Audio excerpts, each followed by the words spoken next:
નમસ્તે મિત્રો, આપ સૌ સાહિત્ય પ્રેમી વાચન પ્રેમી મિત્રોનું ઓડિયો ગુજબુક્સમાં સ્વાગત છે. અત્યારે આપણે વાંચી રહ્યા છીએ વર્ષના પ્રત્યેક દિવસ માટે એક એમ 365 સુંદર સંદેશાઓ સાથેનું આ અદ્ભુત પુસ્તક ઉઘડતા દ્વાર અંતરના. સપ્ટેમ્બર 6.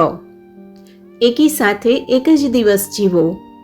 આવતીકાલની તૈયારી કરવા આગળ ધસી જવાનો પ્રયત્ન ન કરો, કારણ કે આવતીકાલ તો કદાચ ક્યારેય ન આવે.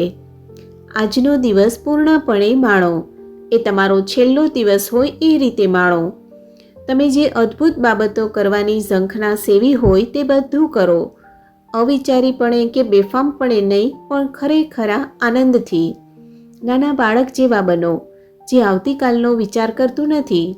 ગઈકાલે શું બન્યું તે ભૂલી ગયું છે અને બસ જીવે જ છે, જાણે કે વર્તમાન ક્ષણ તે જ એકમાત્ર મહત્વનો સમય હોય. આ વર્તમાન ક્ષણ જ તમે જાણેલી સૌથી ઉત્તેજનામય ક્ષણ છે, એટલે એક પળ પણ વ્યર્થ ન જવા દો. પગના અંગૂઠા પર તત્પર ઊભા હો.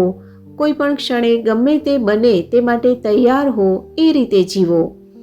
આ પ્રમાણે તમે જીવો છો ત્યારે કાંઈ પણ બને તે પરત્વે તમે ખુલ્લા અને તૈયાર હો છો. પરિવર્તનો આવશે અને એ ઘણી ત્વરાથી આવશે. આ પરિવર્તનો એક પછી એક જેમ આવતા જાય તેમ ઊંડી કૃતજ્ઞતાના ભાવમાં હૃદયને ઉત્સાહિત કરી દો. જે કોઈ પરિવર્તન આવે તેમાં હંમેશા અતિ ઉત્તમ જ નિહાળો. આપનો આજનો દિવસ શુભ રહે.